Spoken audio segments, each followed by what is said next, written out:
Sevdi көйгөйүнбүз, бул мэриянын жумушу. Бул маселенин бардыгын биз чечүүбүз керек. Либо иштейсиздер, либо башка жумушка колдонуп иштейсиз. Эгер кетип калчу болсоңуздар, ошол жерге барыптар буду преследовать болду. Урматтуу мекендештер, урматтуу айдоочулар. Эгер унааңыздарга газ койдуруш керек болсо, биз сунуштаган Автогаз газ жабдууларын орнотуу автосервисине келиңиздер. Бишкек шаары Жазыра көчөсү 58Б дареги, тагыраак айтканда Чортеков чоң көчөсү менен Ахунбаев проспектиси кесилишет. Бул жерге келсеңиздер, жанында май алмаштыруучу жай бар. Автогаз газ жабдууларын орнотуу ишканасы. Италиянын Тарелли деген редуктор, фильтр, форсунка компьютерлерин коюп берет. Принц деген эң сонун зору дагы бар. Каалаган унааңыздарды алып келиңиздер. Ушул жерде команда эң жакшы кылып сапаттуу коюп бермекчи. Кызматыңыздарда. Өзүмчө ойлоп отурам да, бул сиздин көйгөй эмес, булчу. Севди көйгөй эмес, бул мэриянын жумушу. Бул маселенин бардыгын биз чечүүбүз керек.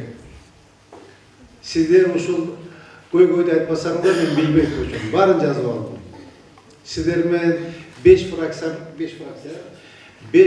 менен отдельно мен жогушка даярмын.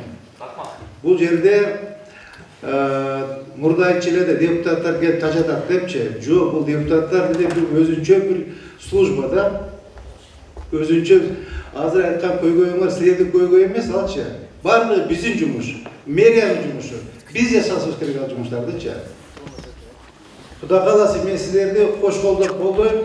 Азыр айтылган жумуштарды колдон келишинче жасашка аракет кылам. Мектептер боюнча авариялык абалдагы ордуна заманбап мектеп куруу боюнча Ломоносович, Карл Маркса 2 мектеби бузуп салынып ордуна мектеп курулат. Так, экинчи эскилге жеткен мектептер. Так, Макаренко 6, Гагарина 17, Барфалыкулов 38 мектеп, бул капиталдык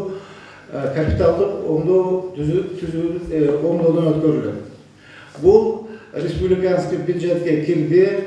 Урматтуу президент Садыр Нуркожоевич айтты мага, ушул Ош шаарынан 5 мектеп, 3 садикти капитальный ремонтко сунуш берди. Мен Гостройдун жетекчиси урматтуу Орунтаев Нурдан Кемелович менен байланыштым. Бул республиканский бюджетке өттү. Андан кийин ушул эле мектептерде Барфалыкулов мектебинде и Макаренко номер 6 мектепте дааратканалары, ажатканалары, туалеттер полный оңдоп тузудан өткөрүлдү. Азыр моментте жүрүп атат, урматтуу депутаттар. Так, андан башка базар боюнча мен кабарым бар, урматтуу депутаттар. Мен өткөндө барып кабар алып келдим. Мындай сапаты жагынан бир аз начар болуп калыптыр. Анан жана квадраттары кичине болуп калыптыр. Аны дагы мен көзөмөлгө алам. Бирок 20 февралда сурок коюлган экен. Мен урматтуу жетекчилер менен дагы сүйлөшөм. Бирок биз 20 мартка жетишпей калгандай болуп турабыз. Андан башка вице-мэрлердин полномочиясы боюнча айдан урматтуу депутаттар туура айттыңыздар.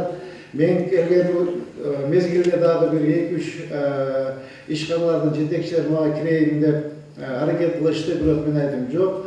Сиздер курирующий вице-мэр бар, ошондон чогуу киргиңиздер. Мен сиздер менен эч кандай мамилем жок. Мен сиздер менен чогуу чай ішемдигине эч кандай укугум жок. Силерди мындай мен урматтуу 4 орунбасарым бар. Эгер маселеңиздер болсо, ошо урматтуу биздин вице-мэр менен чогуу киргиле деп кайтып кууп салдым. Андан кийин урматтуу депутаттар, вице-мэрлер боюнча айтып коеюн. Мен эч кимди бир өзүм жакын кишилеримди алып келип кызматка койбойм. Эч кандай мен кызыкчылыгым жок. Мынакей урматтуу вице-мэрлер менен чогуу сүйлөшүп отурдук. Мен айттым, по работе буду ругать, по работе буду требовать. Какой болбоңуздар. Эгер саботаж кылсаңыздар, препятствие болсо, наказать кылам. Бирок жумуштан айдабайм.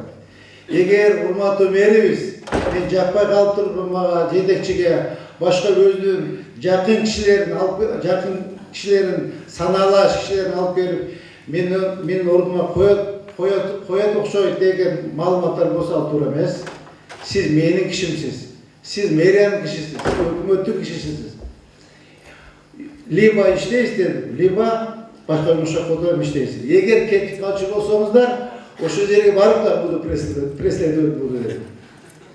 Так что силерде эч кандай бир башка айла жок. Ток иштеш керек болду.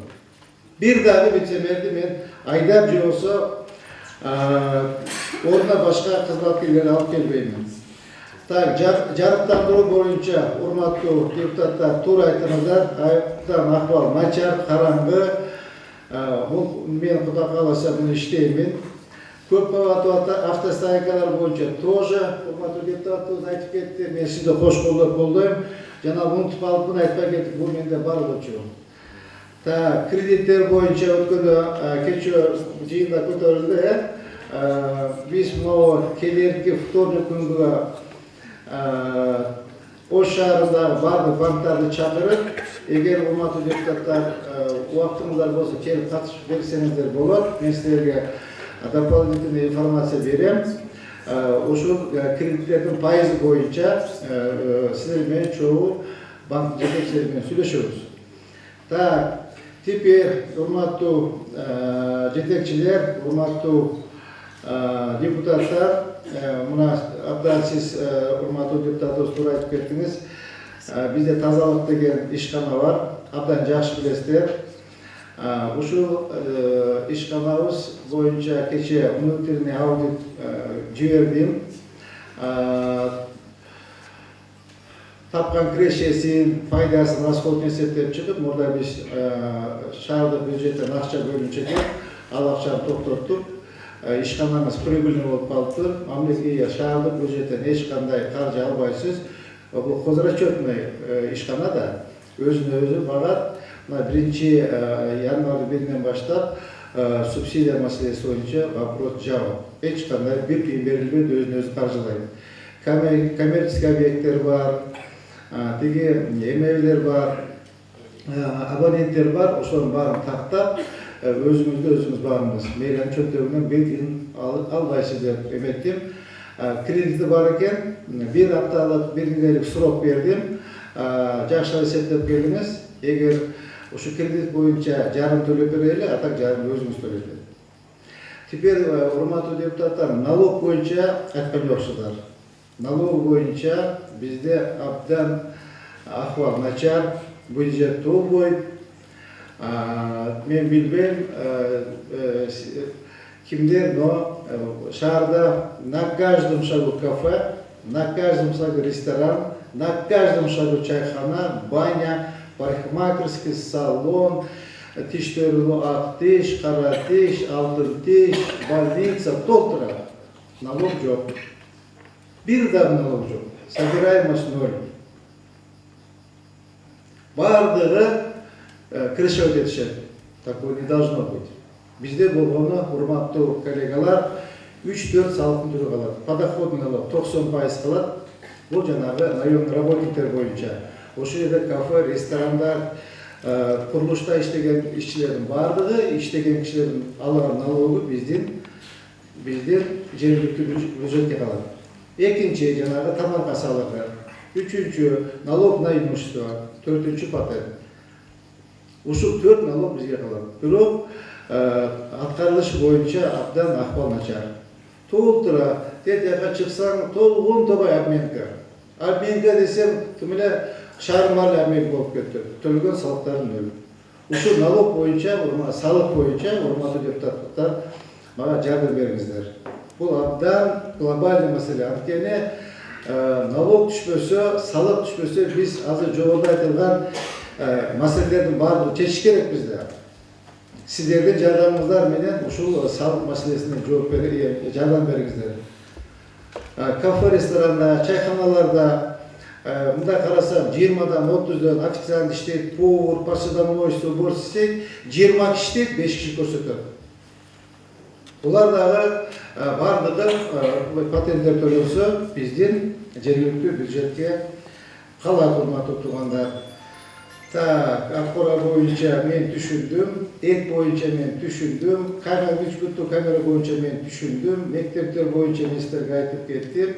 Төлөгөн нап боюнча урматтуу депутат эжекебиз айтып кетти. Мен өткөндө барып келдим, урматтуу сизге да азыр айттым. Ошол жерде бир эки эме барып жолугуп келдим. Эки көпүрөнүн курулушу баштайбыз. Бир курулуш жанагындай пешеходный жүрүүчү көпүрө экен. Аны Кудайым буйрса бюджет эсебинен курабыз 3 миллион сомдук. Жогору жагында көбүрөөк машина өтө турган көпүрөнү наказ кылышты элек, биздин жарандарыбыз. Аны мен урматтуу биздин МЧС министрибиз Болбек Эргеш менен сүйлөштүм, ал киши макул болду, куруп элем деди. Мен өзүм көрүнүк алам. Так, андан башка дагы бир маселе коюлду. Өткөндө барыңыздарга белгилүү болгондой, спонсорлор тарабынан 10 машина берилди, 9 лаба, 1 портер. 9 лабаны 9 мапка бердик. Бир портерди урачисткага бердик. АЗСтер боюнча мен түшүндүм, урматтуу депутатыбыз айтты. Бул ошол жанагы сиз айттыңыз, урматтуу эжеке. Жанагы Алиева көчөдөгү респираторный заправка боюнча жанагы гостиницанын ылдый жагында. Ал боюнча да мен ээсимен чакырып сүйлөшүүлөр жүргүзөм. Так, Мониев көчөсүндөгү эме боюнча айттым. Так, теперь автотыгындар боюнча урматтуу депутатыбыз ким айтып кеткен? Сиз айтып кеттиңиз, урматтуу депутатыбыз. Жол тыгындар боюнча айттыңыз. Жол тыгындары боюнча азыр мына Көкүмбей көчөсүндө параллельный Тимирязев көчө бар, билесиз, жанагы Престиж Балидан чыккан. Ошо Престижден бул жагы Калина көчөгө чыгат, ар жагы Гүлбарга чыгат. Бул биринчи проект, уже проектти түзүп иштеп атабыз. Андан башка Баба Ибраим Мамадян көчөсү, андан башка Бекмамат Осмонов көчөсү, Барсбек айланма жолу ошол жерде айланбай көрөбүз, эстакада. И Райымбеков Манас эме жакта Ош көчөсү. Андан башка урматтуу депутаттар, ушул эмени айтпай койдуңуздар, развязка боюнчачы, ушул развязка боюнча дагы азыр бир 2 күн мурда мен. Урматтуу Москвадагы мекендештер, эгерде сиздерге Москвадан Казакстанга кирди чыкты кызматы керек болсо, Заир деген жигитти өзүнүн айдоочулар жамааты менен сунуштайбыз. Телефон номуруна азыр чалыңыздар. +7 926 421 1605. Бул жамааттын кызматтагы унаалары жалаң Toyota Alphard үлгүсүндөгү унаалар. Унаалардын техникалык абалы, ал эме салондогу ички тазалыгы айдоочулардын тажрыйбасы дагы эң мыкты абалда. Бул жамаатты пайдаланып, Казакстанга, чек арага чыгып кирсеңиздер болот. Кызматыңыздарда байланышыңыздар.